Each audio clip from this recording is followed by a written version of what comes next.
What rubbish! What balderdash!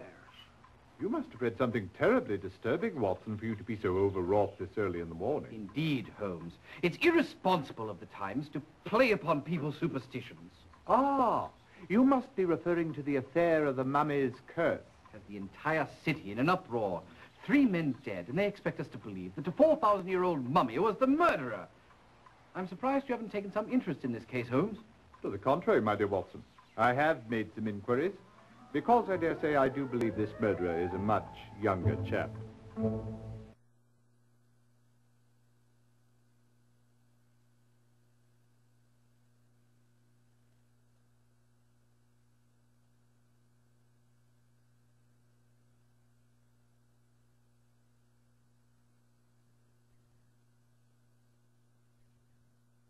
Pettigrew wrote this book over 50 years ago, and there's still nothing better on the subject. Fascinating. Just fascinating. And what can I do for you today, Whitson? It's Watson, sir. Watson, yes, of course. We're interested in what you may have learned about this mummy case. Oh, so these days it's mummies you're chasing down with that fella Holmes. It's Holmes, sir. That's just what I said now, isn't it, Whitson? Yes, I believe you did, sir. Let me show you what I found so far. This is the bit of linen that was found round the neck of James Windibank. I examined it thoroughly, and it is quite old, perhaps thousands of years. However, it is not the murder weapon. Are you certain of that? Aye.